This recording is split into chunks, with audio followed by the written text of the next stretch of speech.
우리 성도님들 호랑이 형님이라는 전래동화 아시죠? 한 나무꾼이 산에 나무하러 갔다가 배고픈 호랑이를 만났습니다. 야, 이제 꼼짝없이 죽었구나 라고 생각을 하다가 갑자기 묘책이 떠올라서 호랑이 앞에 다짜고짜 낯짝 엎드리며 펑펑 울기 시작합니다. 그리고 하는 말이, 아유, 우리 어머니께서 항상 하시던 말이 뭐라고 합니까? 저에게 호랑이 형님이 한 분이 있다고 했는데 지금 뵈니 형님이 바로 우리 어머니께서 말씀하시던 그 호랑이이신 것 같습니다 라고 하고 넙죽 엎드립니다. 근데 호랑이가 배가 고프긴 한데 그렇게 말하니까 또 어리둥절하죠. 그래서 막 앞에서 있는 사람이 형님 형님 이러면서 펑펑 울고 있으니까 그만 홀랑 속아 넘어갑니다. 그래서 호랑이가 나무꾼에게 몇 가지를 물어봅니다. 어머니는 건강하시냐? 지금 어디 사시냐? 집은 어디 있느냐? 등등등 물어보시고 이제 물어보고 나무꾼을 돌려보냅니다. 그리고 다음 날부터 이 나무꾼의 집에 이상한 일이 일어났죠. 산짐승이 마당에 탁 놓아져 있기도 하고, 그다음에 좋은 먹을거리들이 철마다 계절마다 탁 집 마당에 다 놓아져 있습니다. 누가 한 일입니까? 호랑이 형님이 한 일입니다. 덕분에 나무꾼과 어머니는 행복하고 좀 넉넉하게 잘 살 수 있었다라고 합니다. 그러던 어느 날 어머니가 죽을 병에 걸려 몹시 아플 때는 호랑이 형님이 위험을 무릅쓰고 산삼을 캐다 가져다 주기도 하고요. 하지만 결국 어머니가 돌아가시자 이 호랑이 형님도 슬픔 속에서 식음을 전폐하고 있다 그만 세상을 떠났다라는 이야기입니다.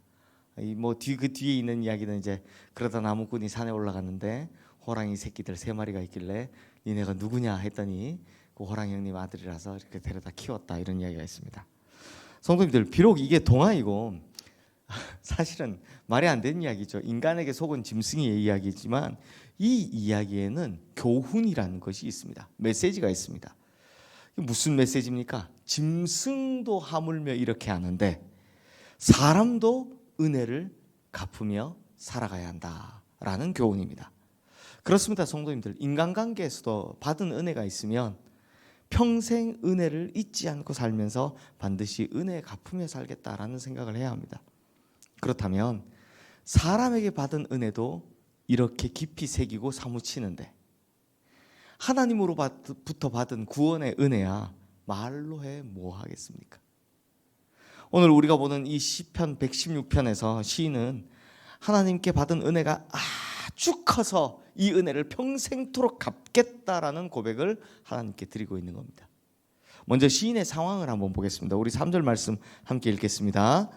사망의 줄이 나를 두르고 수월의 고통이 내게 이름으로 내가 환난과 슬픔을 만났을 때, 시인은 사망의 줄이다, 수월의 고통이다 라고 말하고 있는데요. 좀 아쉽지만 늘 우리 시편에서 안타까운 게 있죠. 이게 구체적으로 어떤 슬픔인지 어떤 아픔인지, 이게 죽을 병에 걸린 건지 원수에게 진짜 죽을 위기에 원수의 칼끝이 자기 목에 겨누어져 있는 건지, 이거 상황을 알 수는 없습니다. 시편에 좀 아쉬운 점이죠. 상황을 다 알 수 없다. 하지만 지금 극심한 고통과 여러 어려움 가운데 처해 있다는 것만큼은 확실합니다. 그런 상황 가운데 이제 선택사항이 몇 가지 남지를 않았습니다. 아니, 어쩌면 인간적으로 할 수 있는 거 다 해봤을지도 모릅니다. 병에 걸렸다면 용한 의사 찾아가서 이 사람 저 사람 다 찾아가서 가보기도 했고, 또 원수가 있다면 최후의 저항도 해봤을 겁니다. 그러니 이제는 인간적으로는 할 수 있는 일이 아무것도 없다라는 겁니다. 그때 시인이 남아있는 한 가지의 길을 선택합니다. 4절 말씀 함께 읽어보겠습니다. 내가 여호와의 이름으로 기도하기를 여호와여 주께 구하오니 내 영혼을 건지소서 하였도다. 내가 여호와의 이름으로 기도했다. 그의 상황을 그냥 있는 대로 하나님께 구하는 겁니다. 즉 그가 할 수 있는 마지막 선택이 뭐였다? 하나님께 간절히 기도하는 거였다라는 겁니다. 내 영혼이 죽을 지경입니다. 주님, 내 영혼을 제발 건지시고 살려주십시오 라고 간구했습니다. 그랬더니 어떤 일이 벌어진지는 모르겠지만 놀라운 일이 벌어진 건 맞는 것 같습니다. 해결할 수 없었던 것 같은 그 사망의 줄 수월의 고통에서 해방되는 놀라운 경험을 한 겁니다. 시인이 이 경험을 이렇게 말하는데요. 6절 말씀 보시면 함께 읽어볼까요? 여호와께서는 순진한 자를 지키시나니 내가 어려울 때에 나를 구원하셨도다. 또 8절 말씀도요. 함께 읽겠습니다. 주께서 내 영혼을 사망에서 내 눈을 눈물에서 내 발을 넘어짐에서 건지셨나이다. 참 시적 표현이 멋있는데 내 영혼을 사망에서 내 눈을 눈물에서 내 발을 넘어짐에서 건지셨다. 이렇게 놀라운 해방의 경험, 또 죽을 고통에서 살아났다라는 고백을 하고 있는 겁니다. 성도님들, 우리 성도님들 중에는 이런 경험을 하신 분도 계시겠지만,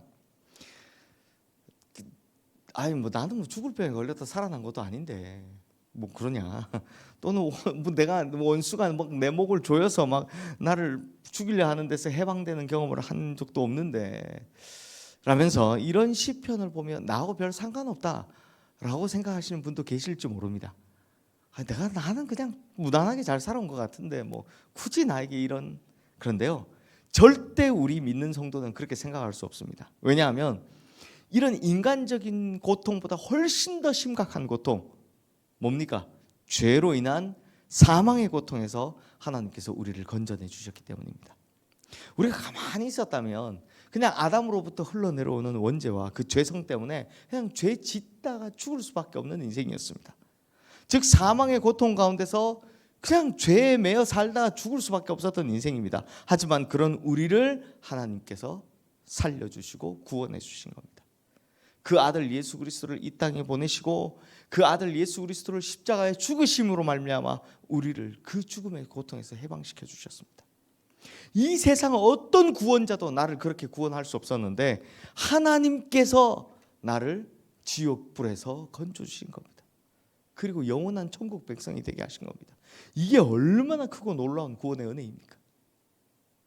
우리가 잘 안 느껴서 그렇지, 처음엔 너무너무 감사하다 어느 순간부터 이게 무감각해서 그렇지, 이게 얼마나 크고 놀라운 은혜입니까? 그래서 시인은 자신이 받은 구원의 은혜를 하나님께 어떻게 갚아드릴까 라고 고민을 합니다. 호랑이 형님처럼 갚아야죠. 그래서 12절 말씀 보십시오. 뭐라고 합니까? 내게 주신 모든 은혜를 내가 여호와께 무엇으로 보답할까 고민을 하고 있더라는 겁니다. 그래서 뭘 하느냐? 14절 말씀 함께 읽겠습니다. 여호와의 모든 백성 앞에서 나는 나의 소원을 여호와께 갚으리로다. 자, 하나님께 뭔지는 모르겠지만 서원을 한 겁니다. 약속을 한 겁니다. 그러면서 하나님, 저 죽을 때까지 반드시 이 약속 지키겠습니다 라고 결단을 한 거죠. 그런데 그 서원이 뭘까? 잘은 모르지만 힌트가 하나 있습니다. 18절 19절 말씀 우리 함께 읽겠습니다. 내가 여호와께 서원한 것을 그의 모든 백성이 보는 앞에서 내가 지키리로다. 예루살렘아, 내 한가운데서 곧 여호와의 성전 뜰에서 지키리로다. 할렐루야. 이걸 그냥 아주 쉽게 설명하면 여호와의 성전 뜰을 떠나지 않겠다, 즉 절대 하나님에게서 떠나지 않겠다라는 서원입니다. 근데 이 말을 바꿔 좀 더 깊이 생각하면 무슨 말이냐? 하나님, 저 평생 하나님 떠나지 않을 거예요. 하나님 중심으로 살 거예요 라고 고백하는 겁니다. 60만 성전을 떠나지 않겠다, 저 그냥 교회 다닐게요, 이런 말이 아닙니다. 뭐라고 하는 겁니까? 하나님의 말씀을 나의 심령 깊은 곳에 두고 하나님의 말씀이 움직이는 대로 저도 거기에 따라 살겠습니다 라는 귀한 고백을 하고 있는 겁니다. 하나님의 여호와의 성전들을 떠나지 않겠습니다. 그럼 뭐 교회 잘 나오겠습니다 이런 말이 아니고 하나님 뜻대로 살겠습니다 라는 고백을 하는 겁니다. 평생 하나님 떠나지 않겠습니다 라는 고백을 한 겁니다.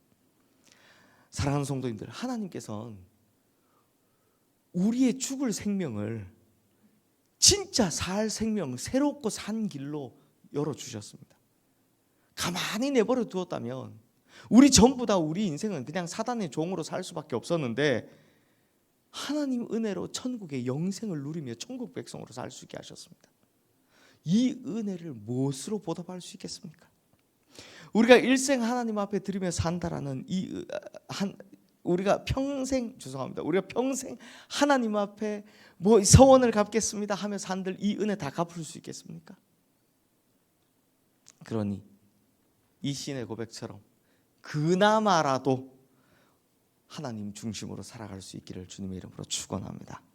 모든 일에 하나님의 말씀을 마음에 두고 어떤 일을 하든 하나님께서 원하시는 일을 하고 중심에 하나님의 말씀을 모시기를 주님의 이름으로 축원합니다. 그렇게 하나님의 뜻을 떠나지 않고 하나님께서 기뻐하시는 사명 잘 감당하면서 이 세상 끝날까지 주님과 함께 동행하며 은혜 갚으며 살아가시기를 주님의 이름으로 축원합니다. 이 시간 오늘 주신 말씀 기억하며 우리 함께 기도하겠습니다.